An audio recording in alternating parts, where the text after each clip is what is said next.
कार्याध्यक्ष चंद्रकांतजी कारके, तसंच उपस्थित असणारे शेतकरीचे नेते राजेंद्र हातोरे पाटील, आबासाहेब विटेकर, माझ्या परभणी जिल्हा, माझा जालना जिल्हा, माझा परतूर मंठा परिसर आणि आजूबाजूच्या भागातून आलेले सर्व राष्ट्रवादी काँग्रेस पक्षाचे सन्माननीय पदाधिकारी, ज्यांनी आज आपल्या सर्वांच्या साक्षीनं राष्ट्रवादी काँग्रेस पक्षामध्ये प्रवेश केला, ते माजी आमदार सुरेश जेतलियाजी, नगराध्यक्ष विमलताई जेतलियाजी, युवा नेते नितीन जेतलिया, इंद्रनील घनवटजी, दत्ताराव बनसोडेजी, बाबाजी गाडगेजी, लक्ष्मण शिंदेजी, अण्णासाहेब खंदारेजी, सिंधुताई पाटील सोळंकेजी, तसंच आता उपस्थित ज्यांनी ज्यांनी प्रवेश केला ते सर्व सन्माननीय माजी नगरसेवक, नगरसेविका, अनेक सेलचे प्रमुख, अनेक वेगवेगळ्या संस्थांच्यावर काम करणारे माझे सगळे सहकारी, जमलेले माझे लाडक्या बहिणी, बंधू, पत्रकार मित्र आणि माझ्या तरुण मित्रांनो, खरं तर आज मी जालना जिल्ह्याच्या या पवित्र भूमीमध्ये आज परतूरचे नेते माजी आमदार सुरेश कुमार जेतलिया साहेब आपल्या राष्ट्रवादी काँग्रेस पक्षाच्या परिवारामध्ये सामील होत आहेत. त्यांच्या बरोबर हजारो कार्यकर्ते राष्ट्रवादी काँग्रेस पक्षामध्ये सामील होत आहेत. मी राष्ट्रवादी काँग्रेस पक्षाचा कुटुंब प्रमुख या नात्याने आपल्या सर्वांच्या वतीनं त्यांचं मनापासून स्वागत करतो. सन्माननीय जेतलिया साहेबांना मानणारे, त्यांच्यावर प्रेम करणारे, परंतु माझ्या परतूर मंठा तालुक्यातील स्थानिक स्वराज्य संस्थांचे प्रतिनिधी, कार्यकर्ते, हितचिंतक हे पण मोठ्या संख्येने आज आपल्या सर्वांच्या साक्षीनं राष्ट्रवादी काँग्रेस पक्षामध्ये त्यांनी जाहीर प्रवेश केलेला आहे. त्या सर्वांचं देखील मी मनापासून स्वागत करतो. त्यांना पुढील वाटचालीच्या करता मी मनापासून शुभेच्छा देखील देतो. आम्ही बेरजेचं राजकारण करतोय, प्रांताध्यक्ष महोदयांनी सांगितलं आणि मी पण तुम्हाला सगळ्यांना सांगतो, हा शिवशाहू फुले आंबेडकरांचा महाराष्ट्र आहे. इथं सर्व जाती धर्माचे लोक, 18 पगड जातीचे 12 बलुतेदार सगळे गुड्या गोविंदांनी राहतात. हे छत्रपती शिवाजी महाराजांच्या पासून चालत आलेली परंपरा आहे. ती आपल्याला पुढं पण टिकवायची आहे आणि ही टिकवत असताना जातीय सलोखा हा तुमच्या माझ्या राज्यात राहिला पाहिजे, तुमच्या माझ्या जिल्ह्यात राहिला पाहिजे, तुमच्या माझ्या तालुक्यात, गावात देखील राहिला पाहिजे, शहरात देखील राहिला पाहिजे. आधुनिक महाराष्ट्राचे शिल्पकार स्वर्गीय यशवंतराव चव्हाण साहेबांच्या विचारावर काम करणारा हा आपला राष्ट्रवादी काँग्रेस पक्ष आहे. महाराष्ट्राच्या विकासासाठी, सर्वसामान्यांच्या कल्याणासाठी आदरणीय चव्हाण साहेबांनी नेहमी, ज्यावेळेस आम्ही त्यांची पुस्तकं वाचतो, त्यांच्या काळामध्ये ज्यांना कामाची संधी मिळाली त्यांच्याशी हितगुज करतो, त्यावेळेस ते सांगतात की त्यांनी नेहमी बेरजेचं राजकारणाची नवी दिशा ह्या महाराष्ट्राला दाखवली. सुसंस्कृतपणा कसा असला पाहिजे, विरोधकांशी पण कशा पद्धतीनं वागलं पाहिजे, बोललं पाहिजे, आपले काही परंपरा आहे ती कशी आपण जपली पाहिजे. आज काय आपण बघतो, परतूरकरांनो, मंठाकरांनो, जालनाकरांनो, टीव्ही लावल्यानंतर ह्या अमक्याला असं म्हणला, तमक्याला असं म्हणला. अरे एकमेकावर आरोप प्रत्यारोप करून काही इथले रोजीरोटीचे प्रश्न सुटणार आहेत? ह्याच्यातनं काही लोकांना पोटाला काही मिळणार आहे? निव्वळ ब्रेकिंग न्यूज किंवा वेगवेगळ्या पद्धतीनं काहीतरी बातम्या द्यायच्या आणि लोकांच्या मध्ये गैरसमज निर्माण करायचे सूत्रांच्या माहितीनुसार. अरे सूत्र कुठं आहे? कुणीतरी दाखवा ही सूत्र आहे. ते सूत्रांच्या माहितीनुसार का जनतेला चुकीच्या पद्धतीनं बातम्या देण्याचा प्रयत्न करतात? अनेकदा आम्ही देखील बातम्या बघतो, आम्हालाही कळत नाही की हे काय चाललंय. आज मला आपल्याला सगळ्यांना सांगायचंय की अशा पद्धतीच्या बातम्यांवर आपण विश्वास नका। याच्यामध्ये मी आपल्याला सगळ्यांना सांगतो, आदरणीय चव्हाण साहेबांनी दाखवलेल्या दिशेनेच तुम्हाला मला राष्ट्रवादी काँग्रेसला सर्व जणांना पुढे जायचं आहे। परतूर मंठा विधानसभेचे माजी आमदार सुरेश जैतलिया साहेबांच्या सारखा सक्षम लोकसेवेला हे राष्ट्रवादी काँग्रेस पक्षाच्या समोर जोडून घेण्यामागे आमची तीच भूमिका आहे। मी प्रतापराव चिखलीकरांचं मनापासून कौतुक करीन, अभिनंदन करीन की कालच्या विधानसभेच्या निवडणुका झाल्यापासून अनेक कार्यकर्त्यांना वेगवेगळ्या भागातल्या राष्ट्रवादी काँग्रेस पक्षाशी जोडण्याचं काम, पक्षप्रवेश करण्याचं काम, मग तो नांदेड जिल्हा असेल, मराठवाड्यातले इतर जिल्हे असतील, ते त्या ठिकाणी करतायत। माझी इथं सतीश चव्हाण बसलेत, विक्रम काळे बसलेत, इथं राजेश विटेकर बसलेत। राजेश विटेकर आणि मनोज कायंदे, तुम्हाला नवीन संधी मिळालेली आहे, तुमच्याकडनं लोकांच्या खूप अपेक्षा आहेत। उत्तमराव विटेकरांचं काम लोकांनी पाहिलेलं आहे, आम्ही पाहिलेलं आहे। आता नवीन पिढी पण पुढे आली पाहिजे। मी देखील ज्यावेळेस राजकारणात आलो तो काळ 91चा होता। 90ला आर पाटील, जयंत पाटील, दिलीप वळसे पाटील, मी साधारण त्याच काळातले सुनील तटकरेजी, आम्ही सगळेजण नवीन कार्यकर्ते होतो।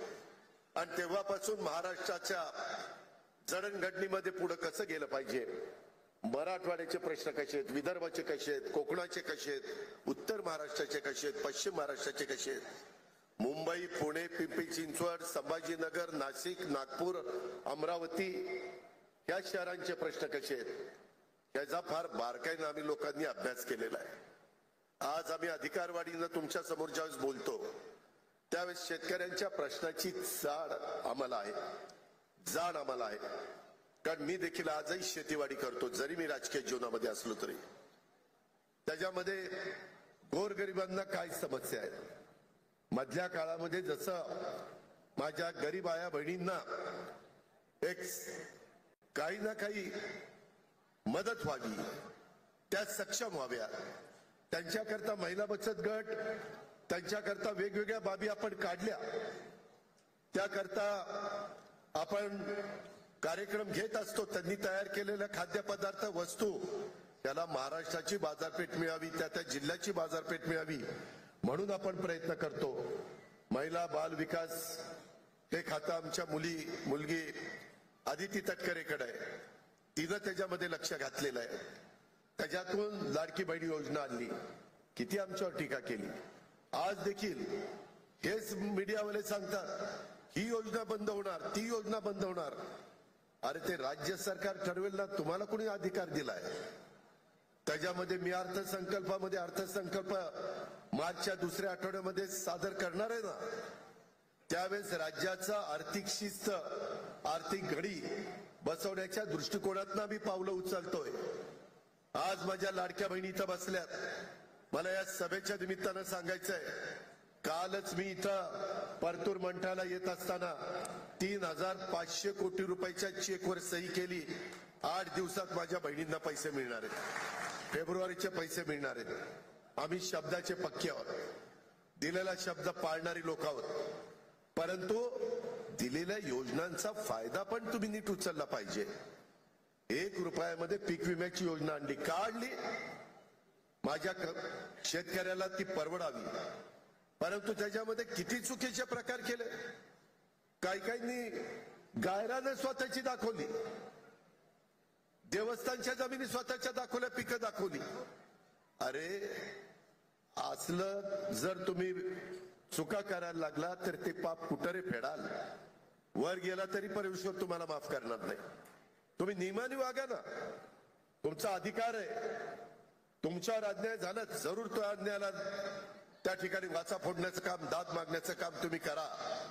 तो घटनेचे शिल्पकार डॉक्टर बाबासाहेब आंबेडकरांनी संविधानाच्या माध्यमातून तुम्हाला दिलेला अधिकार आहे, त्याचा आम्हालाही आदर आहे, तुम्हालाही आदर आहे, आणि त्याच रस्त्याने आम्ही पुढे चाललोय। परंतु कुठंतरी एखादी चांगली योजना आणायची आणि ती ज्या घटकाकरता आणलेली आहे त्या घटकाला त्याचा फायदा होण्याच्या ऐवजी ज्यांची आर्थिक परिस्थिती चांगली आहे त्यांनी त्याचा फायदा घेणं हे बरोबर नाहीये. हे कुठेतरी थांबलं पाहिजे आणि त्याच्यातून आम्ही पुढे चाललोय. इतर राज्यामध्ये काय चाललंय, कशा पद्धतीने आपण केलं पाहिजे.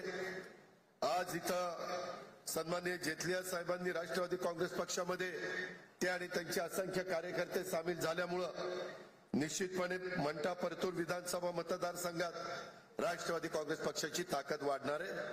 त्याचा पक्षाला त्या ठिकाणी चांगला फायदा होणार आहे.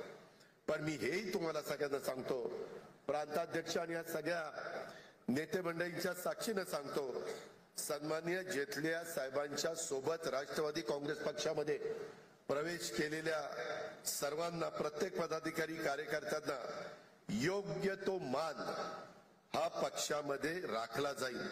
प्रत्येकाला योग्य संधी दिली जाईल, ताकद दिली जाईल. या पद्धतीचा शब्द मी या निमित्तानं देतो.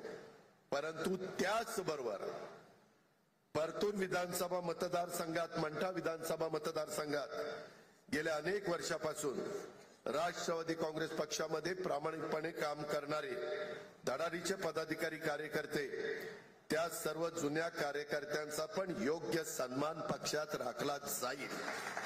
मला आल्यानंतर मी थोडासा नाराज झालो.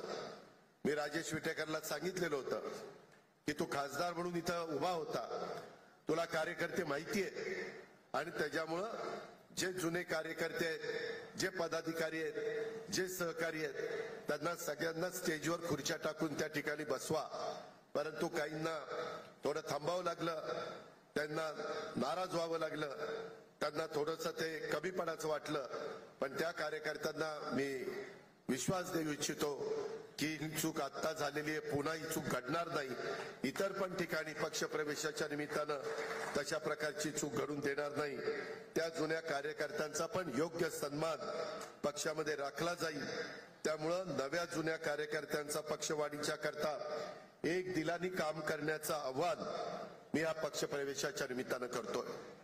आपली युती आहे, भारतीय जनता पक्ष, राष्ट्रवादी काँग्रेस, शिवसेना, शिंदे साहेब, ही युती आहे. मागे देखील तुम्हाला आठवत असेल आपली आघाडी होती. 99 ते 2014 काँग्रेस आणि राष्ट्रवादी काँग्रेसची आघाडी होती. इतर पण शेतकरी कामगार पक्ष किंवा काही मित्र पक्षांना आपण त्यावेळेस सामावून घ्यायचो. पण स्थानिक स्वराज्य संस्थांमध्ये निवडणुका तिथल्या जिल्ह्यातल्या पदाधिकाऱ्यांच्यावर आपण सोडवायचो. नगरपालिका स्वतंत्र लढायची का युतीमध्ये लढवायची का आघाडीमध्ये लढवायची, जिल्हा परिषद तालुका पंचायत आघाडीमध्ये लढवायची का स्वतंत्र लढवायची का युतीमध्ये लढवायची. त्यामुळं कार्यकर्त्याला पण सर्वच पक्षाच्या संधी मिळाली पाहिजे. माझी आज विनंती आहे, अरविंदराव, तुम्ही आता इथली जबाबदारी घेतलेली आहे, अध्यक्ष म्हणून काम करताय, चंद्रकांत कारके कार्याध्यक्ष म्हणून काम करताय. मला सगळ्या माझ्या सहकार्यांना सांगायचं आहे की नवा जुना वाद न आणता आता कमी दिवस राहिलेले, सुप्रीम कोर्टात मॅटर आहे, त्याचा निकाल लवकर लागावा म्हणून चांगल्यातले चांगले टॉपचे वकील आम्ही देतो. या फेब्रुवारीमध्ये 3 वर्ष माझ्या महाराष्ट्रातल्या काही जिल्ह्यांच्या जिल्हा परिषद तालुका पंचायत नगरपालिकेच्या निवडणुकीला होणार आहे. महानगरपालिकेला किती 3 वर्ष 3 वर्ष नवीन कार्यकर्त्यांना तिथं संधी मिळाली नाहीये. आज 9 वर्ष झाली निवडणूक होऊन. 2017 त्याच्यानंतर 2022 ला व्हायला पाहिजे होती, ते 2025 आलेलं आहे. 8 वर्ष तर पूर्ण झाली. फेब्रुवारी संपला की 9वं वर्ष सुरू. आणि त्यामुळं माझी आपल्याला विनंती आहे की काही तरुण कार्यकर्ते पण पुढे आलेले, काही महिला भगिनी आलेले, ज्यांची जनमानसामध्ये चांगल्या प्रकारची प्रतिमा आहे, त्यांना संधी देण्याचं काम आपण सगळ्यांनी या निमित्ताने केलं पाहिजे. आपण ते करू. तुम्हाला मी, आमचे तटकरे साहेब, आम्ही सगळेजण वर जरी काम करत असलो राज्याच्या पातळीवर, तरी देखील बराचसा अधिकार आम्ही जिल्ह्याला आणि तालुक्याला देणार आहे. फक्त अधिकार देत असताना कुणी कुणावर अन्याय करू नये. कधी कधी काही तालुक्यात जर एखादा, मी तालुक्यात आहे बारामतीमध्ये, आणि मला लक्षात आलं की बाबा XYZ ला तिकीट दिलं तर हा चालाक कार्यकर्ता आहे, उद्या आपल्यालाच मागं सारायला पुढे निघून जाईल की त्याचं तिकीट कापलं जातं. असं होता कामा नये. ज्याच्यामध्ये कर्तृत्व आहे, ज्याच्यामध्ये नेतृत्व गुण आहे, ज्याच्यामध्ये संघटना कौशल्य आहे, ज्याच्यामध्ये सगळ्यांना बरोबर घेऊन जाण्याची क्षमता आहे, जो सामाजिक बांधिलकी डोळ्यासमोर ठेवून त्या वॉर्डात किंवा त्या जिल्हा परिषद गटात किंवा गणात पंचायत समितीच्या काम करतोय, त्याला त्या बाबतीमध्ये संधी मिळाली पाहिजे. कदाचित 2 ताकदीचे कार्यकर्ते असतील, 19-20 काय करायचं लक्षात येणार नाही. तिथं आमच्या सारख्याला विचारा, आम्ही पण 5-10 लोकांना विचारून काय करायचं, एकाला थांबावं लागलं तर दुसऱ्याला दुसरीकडे ऍडजस्ट करू. आज देखील आमदारकीची तिकीट देत असताना सगळ्यांना संधी देता आली नाही. आम्ही आता राष्ट्रवादी काँग्रेस पक्षाच्या वतीनं तटकरे साहेबांना नेमलंय, भाजपाने बावनकुळे साहेबांना नेमलंय, शिवसेनेने उदय सामंतांना नेमलंय. हे तिघं बसणार आहे.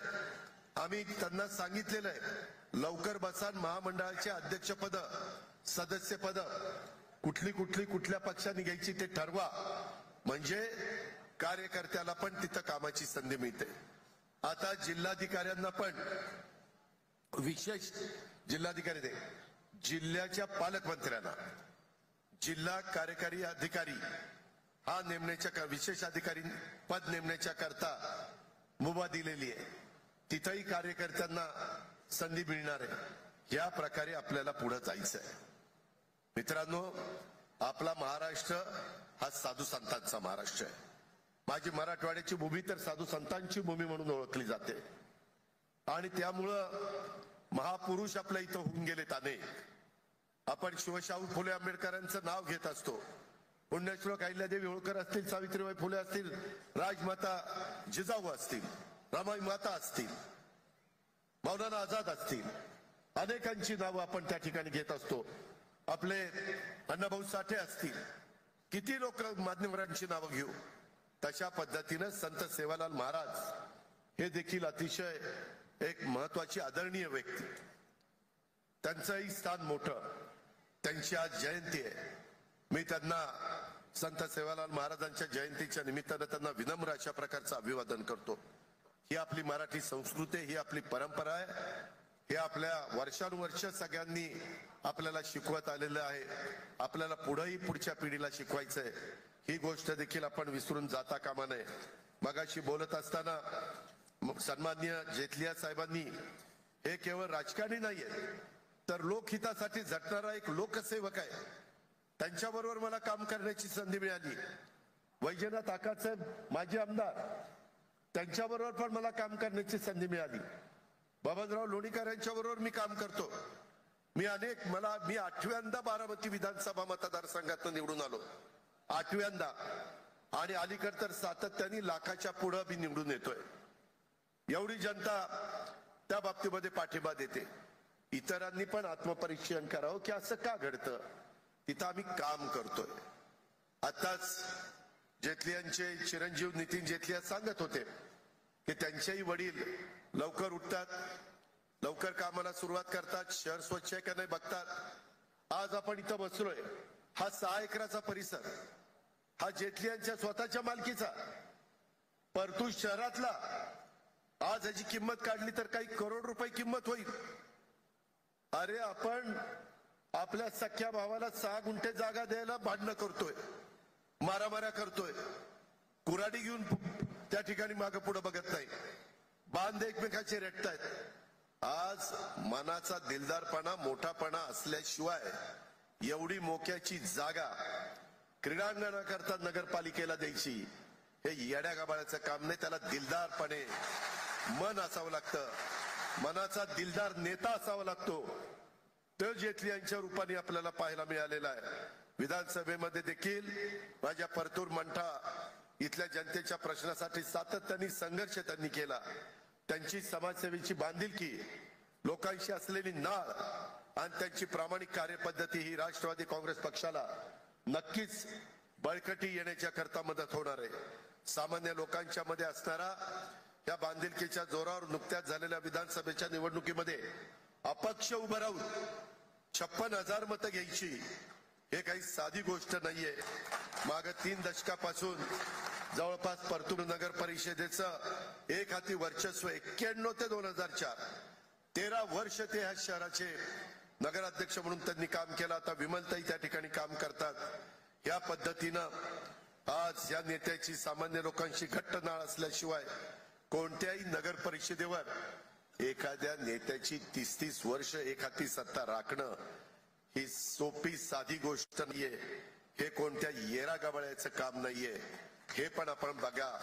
आणि त्याच्यामुळं केवळ निवडणुकीच्या वेळी लोकांच्या दारामध्ये गेलं म्हणजे मतं मिळत नसतात. त्याच्यामध्ये सर्वसामान्यांच्या सुखदुःखामध्ये तुम्हाला मला कायम सोबत राहाल तरच लोकांचं प्रेम तुमच्या माझ्या वाट्याला येतं. आणि जेठलिया साहेब कायम लोकांच्या कल्याणासाठी झटत आले, त्यामुळे इतके लोक त्यांच्या सोबत आहेत. आज इथं उपस्थित असणारा जनसागर पाहिल्यानंतर लोकांच्या सेवेची लोकसेवेची खात्री ही आपल्याला पटते. आणि जनतेच्या प्रश्नासाठी लढणारा हा राष्ट्रवादी काँग्रेस पक्ष आहे. 25 वर्ष या पक्षाला झालेली आहे. पुढेही आपल्याला या पक्ष वाढवायचा आहे, पुढे न्यायचा आहे.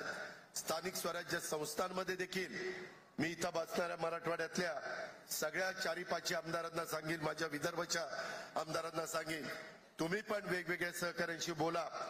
कार्यकर्त्यांना, नेत्यांना, अनेकांना आपल्या बरोबर यायचंय, त्यांच्याशी संपर्क साधा, त्यांना आपलंच करा. फक्त त्याची जनमानसामध्ये प्रतिमा चांगली असली पाहिजे. त्याच्यावर केसेस नसल्या पाहिजे. त्याला कुठं तडीपार केलेलं नसलं पाहिजे. त्याचे 2 नंबरचे धंदे नसले पाहिजे. नाहीतर त्याला घेऊन आपलं वाटोळच व्हायचं. असलं काही करू नका. 4 कमी असले तरी चालतील, परंतु जीवाला जीव देणारी माणसं आणि स्वच्छ प्रतिमा असणारी माणसं आणि कार्यकर्ते आणि माझ्या महिला ह्या आपल्याला त्या ठिकाणी पाहिजेत. भगिनी आपल्याला पाहिजेत.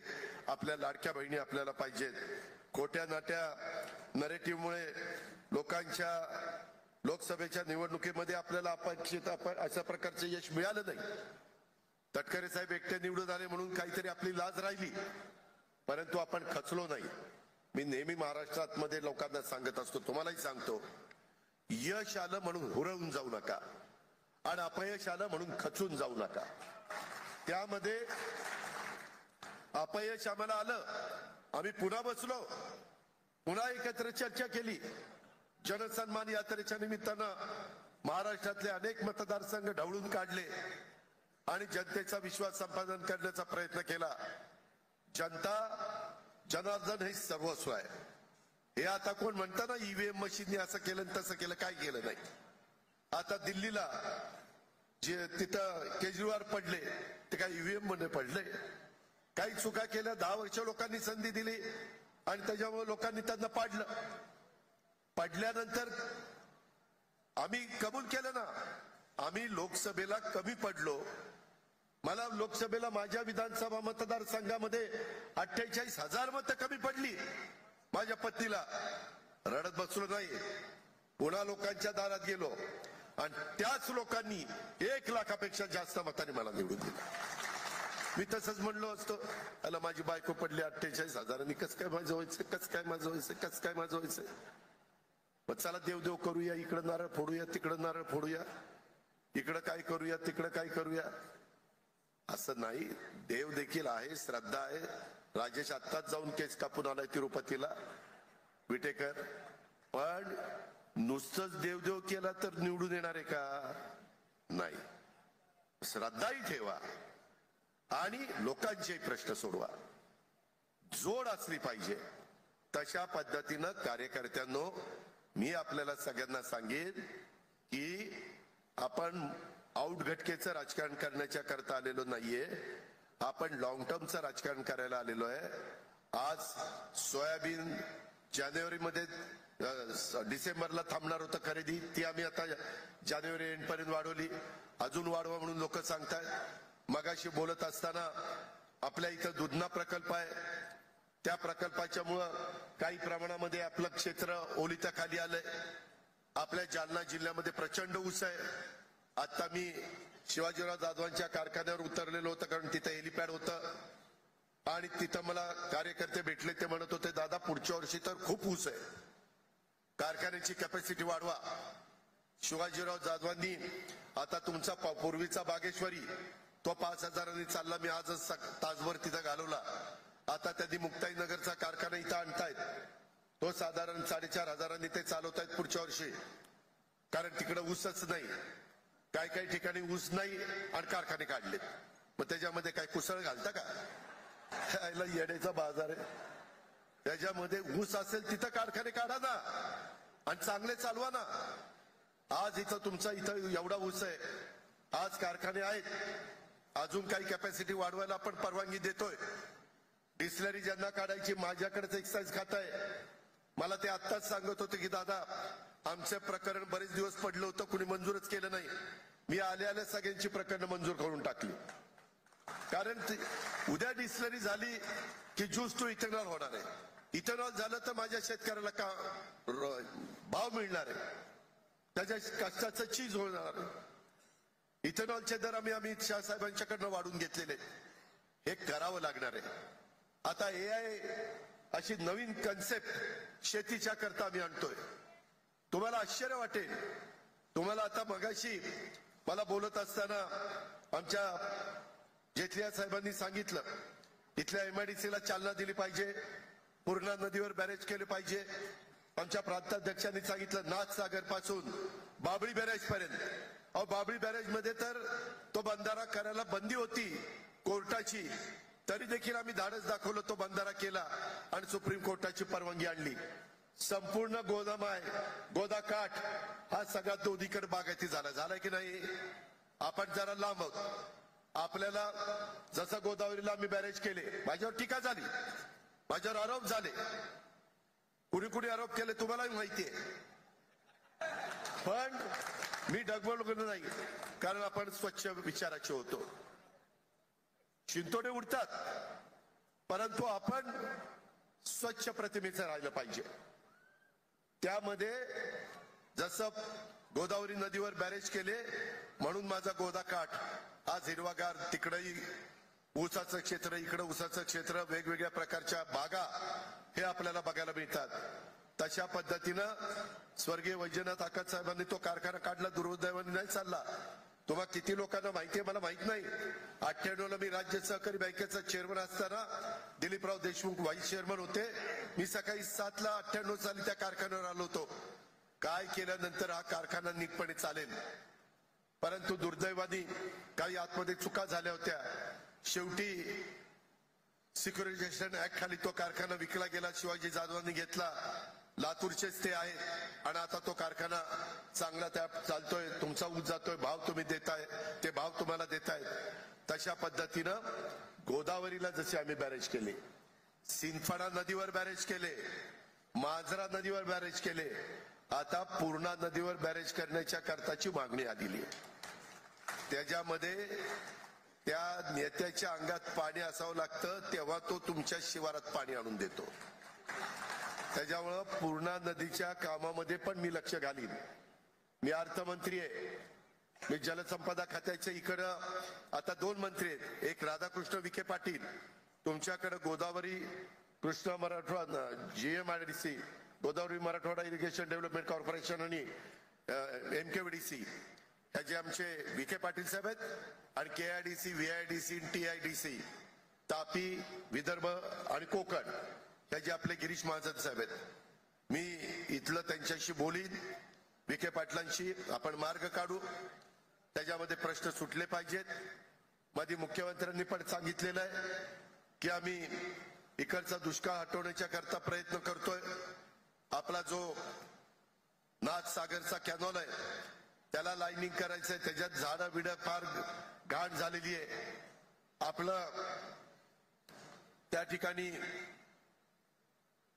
नाशिकचं पलीकडं पडणारं पश्चिमेकडचं पाणी ते आपल्याला वळून इकडं आणायचंय.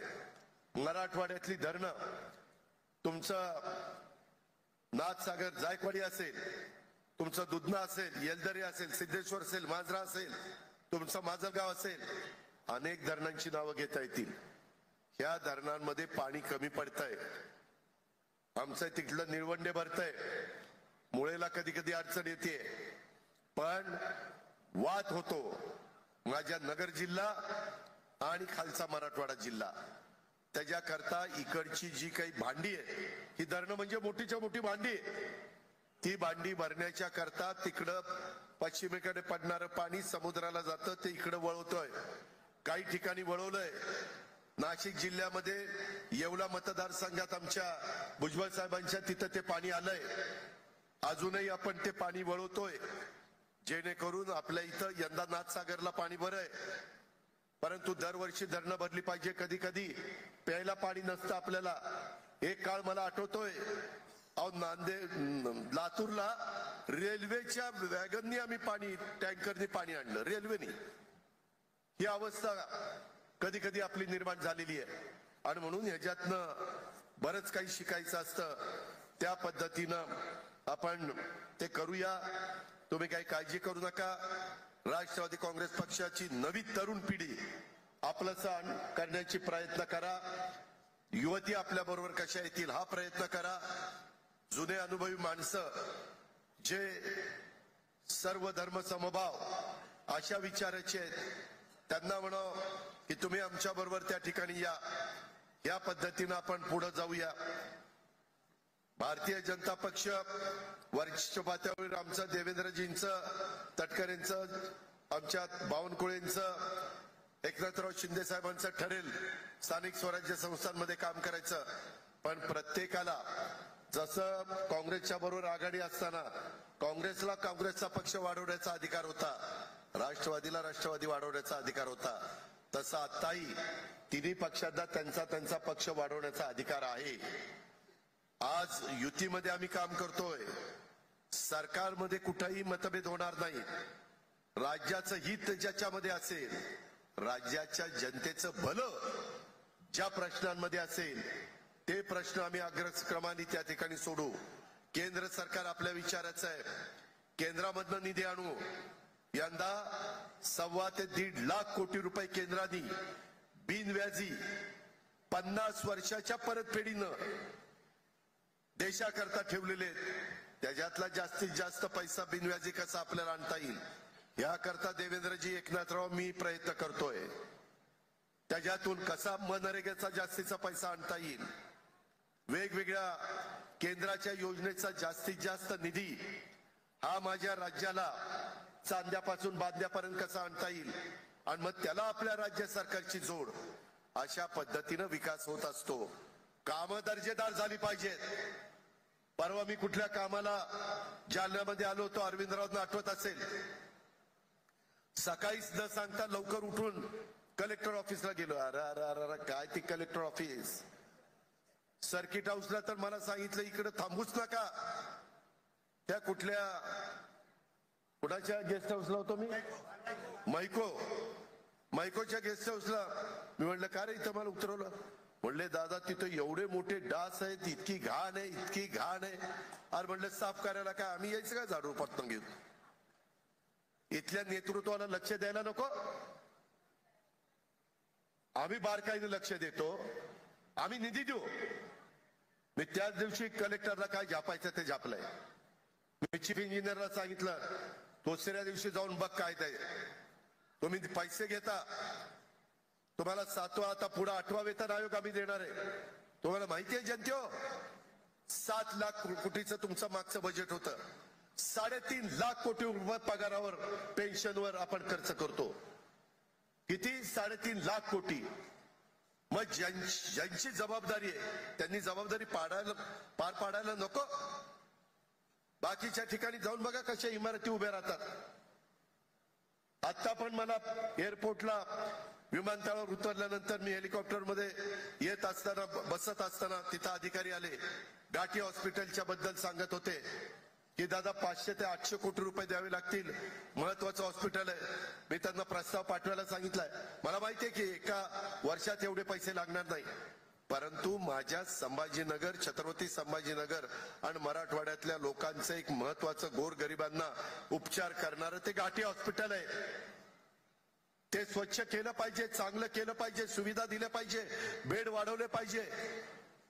मला ते सांगत होते, दादा कुणी कुठेही थुंकतंय राव तिथं. अरे उपचार करायला जाता का थुंकायला जाता? म्हटलं कॅमेरा लावा आणि थुंकताना कोण अजित पवार दिसला तर त्याला पकडा आणि शहरामध्ये फिरवा हाफ पॅन्टवर, म्हणजे त्याला कळेल काय अक्कल असते ती. काय होतं काय काय बाबतीमध्ये तुम्ही तुमचं स्वतःच देखील स्वच्छतेची आवड पाहिजे. संत गाडगेबाबा ग्राम स्वच्छता अभियान आणलंच होतं ना आर पाटलांनी. त्याच्यात काय केंद्र सरकार आपल्याला निधी देईल, परंतु केंद्र सरकार महाराष्ट्र स्वच्छ करायला येणार नाही. महाराष्ट्र सरकार जालन्याला पैसे देईल, पण जालन्याच्या स्थानिक अधिकारी पदाधिकारी आणि जनतेनेच लक्ष दिलं पाहिजे ना. कचरा वेळच्या वेळेला उचलला पाहिजे, झाडं लावली पाहिजे, ह्या सगळ्या गोष्टी करा. तुम्ही म्हणाला पक्ष प्रवेशाला आलो, ही काय सांगतोय? मी सांगतोय तेच बरोबर आहे. आज प्रदूषण किती वाढलंय बघा. काही काही शहरांमध्ये मी नावं घेत नाही, नाहीतर त्या शहराला वाटेल की आमची बदनामी करतो. तिथं जर लोक राहिली तर त्यांचं आयुष्य 5 वर्षांनी कमी होतंय. ती वेळ आपल्यावर येऊ नये. त्याच्यामुळं ह्या सगळ्या गोष्टीकडे लक्ष तुम्ही त्या ठिकाणी दिलं पाहिजे. अशा प्रकारची माझी आपल्याला सगळ्यांना आव्हान आहे. शिवशाहू फुले आंबेडकरांची विचारधारा, राष्ट्रवादीची स्थापना झाल्यापासून त्या विचारधारेने पक्ष चाललाय. आजही त्याच विचारधारेने चाललाय आणि उद्याही पक्ष त्याच विचारधारेने जाईल, हे देखील माझ्या अल्पसंख्याक समाजाने लक्षात ठेवा. तुम्ही कामं माझ्याकडनं करून घेता आणि निवडणूक आली, दादा फतवा आला फतवा आला फतवा आला. अरे कुठला फतवा आला? काम करताना फतवा येत नाही का? काम करायला अजित पवार, काम करायला सुनील तटकरे, काम करायला राष्ट्रवादी काँग्रेस पक्ष. हे कसं काय चालेल? तुम्ही कुठेतरी आमच्यावर विश्वास ठेवा ना. मी का बोलतोय मोठ्या आवाजात? मी माझ्याकडे करून दाखवलेलं आहे. आता मला काही शिवाजीराव जाधवांच्या कारखान्यावर भेटले, ते म्हणले दादा आम्ही तुमचं ऍग्रिकल्चर कॉलेज बघितलं, तुमचं बारामती बघितलं. काय राव जाग? अरे काय राव जाग? तिथं 6 वाजता जातो, पाणी मारले का ते क्युरिंग झाले का बघतोय. इथं काय टेंडर काढली की ती बघायलाच जात नाही. काय ते टेंडर काढली की कमिशन घेतोय त्याचं, ते झालं संपलं, ह्याचं कामच झालं. काय काही भागात तर तक्रार आहे, मी तपासणार आहे. मराठवाड्यामध्ये काम न करताच बिल काढतात. पट्टे तर काम न करता बिल. आणि मी तुम्हाला सांगतो, ज्यांना राष्ट्रवादी काँग्रेस पक्षात काम करायचं ना, कॉन्ट्रॅक्टरनी माझ्या पक्षात अजिबात काम करू नका. कॉन्ट्रॅक्टरनी कॉन्ट्रॅक्टरचं काम करा, नाहीतर पक्षात यायचं, पद घ्यायचं आणि हीच कॉन्ट्रॅक्टर. आता हीच कॉन्ट्रॅक्टर पदाधिकारी झाल्यावर ते अधिकारी दादा विचार करतो, आता ह्याचं बिल काढू का नको, काढू का नको. नाही काढावं तर ती दम देतो, थांब तुझी बदलीच करतो, तुला गडचिरोलीच दाखवतो. अरे काम करता ही कुठला दमदाटी करतोय? जनतेचा पैसा आहे. अजित पवारच्या बापाच्या घरचा पण पैसा नाही आणि दुसऱ्याही कुठल्या नेत्याच्या बापाच्या घरचा पैसा नाही. हा जनतेचा पैसा आहे. हा सत्कारणी लागला पाहिजे. काय चूक आहे आमचे? हे आमचे विचार आहेत. म्हणून आम्ही राष्ट्रवादी काँग्रेस पक्षाच्या विचारांनी पुढे जाण्याचा प्रयत्न करतोय. सर्व घटकांना सोबत घेऊन आपल्या राष्ट्रवादी काँग्रेस पक्षाची वाटचाल आम्ही तटकरेजी आम्ही सगळेजण त्या ठिकाणी करतोय. राज्याचं हित आणि सर्वसामान्यांचं कल्याण ह्याच्यातूनच आपल्या पक्षाची वाढ होणार आहे. महाराष्ट्राचा विकास हाच राष्ट्रवादी काँग्रेस पक्षाचा अजेंडा आहे.